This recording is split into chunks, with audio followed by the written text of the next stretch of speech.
Supreme court के आदेश के बाद यहाँ पर चुनाव हो रहे हैं और जो माहौल है वो अलायंस के पक्ष में है। कितनी कोई कोशिश कर ले, जो लोग पर्दे के पीछे से सियासत करना चाहते हैं, वोट काटने की कोशिश कर रहे हैं, लेकिन मुझे लगता है कि यहाँ पर जो हमारे अलायंस है कांग्रेस पार्टी और नेशनल कांग्रेस का, वो अलायंस जीत कर जाएगा। सरकार हम लोग बनाएंगे और अच्छे बहुमत से बनाएंगे।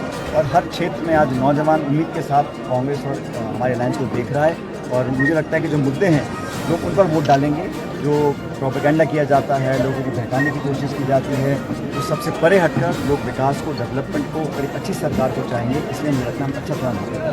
सर, बीजेपी की कैंपेन को आप किस तरह से देख रहे हैं? जम्मू कश्मीर में आपने अपनी स्पीच में भी जिक्र किया। बीजेपी के पास कैंपेन के कुछ नहीं है। 10 साल से आपकी केंद्र की सरकार है, आपके गवर्नर साहब यहाँ पर थे, आपने यहाँ पर कितना विकास हुआ नहीं हुआ, सिर्फ लोगों को बांटने का स्टेट फूड जो जहाँ जम्मू कश्मीर के लोगों का था, उसको बिना वजह आप लोगों ने छीना और सारे पावर्स लेकर दिल्ली में आप लोग गए। हम लोग चाहते हैं सबको बराबर का मौका मिले। हमारे कॉन्स्टिट्यूशन में सबको बराबर हिस्सेदारी का एक अधिकार दिया है, वो छीनने का काम केंद्र सरकार ने किया है। तो लोग जवाब चाहेंगे और सबको पढ़ के देख लिया, सरकार हमारी बनेगी और बहुमत के साथ। सर, मैनिफेस्टो पर बार बार बीजेपी सवाल उठाती है, नेशनल कॉन्फ्रेंस और कांग्रेस के मैनिफेस्टो पर खासकर क्या कहेंगे? जो बार बार हमारी पार्टी का जो मैनिफेस्टो गारंटीज है वो सबके सामने है। हम तो रोजगार की, डेवलपमेंट की, विकास की, लोगों को मौका देने की, महिलाओं को, गरीबों को, किसानों को, नौजवानों को मौका देने की बात करते हैं। हर पार्टी का अलग अलग एजेंडा है, लेकिन हमारा जो अलायंस है यहाँ पर एक सरकार बनाने का है, ताकि जो लोग महरूम रहे हैं कुछ सालों से सरकार के बिना यहाँ पर लोग काम नहीं कर पाए, परेशानी का बहुत लोगों ने सामना किया, उसको ख़त्म करने के लिए सरकार हम बना रहे हैं। और जैसे इंडिया अलायंस ने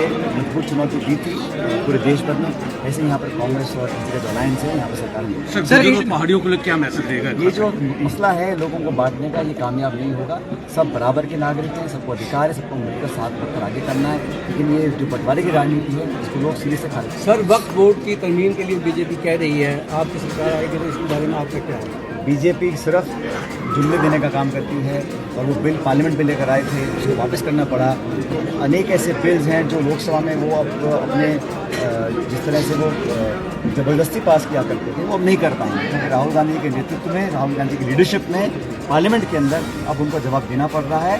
और इसीलिए वो बार बार राहुल गांधी को टारगेट भी कर रहे हैं। इस जबान का इस्तेमाल किया गया।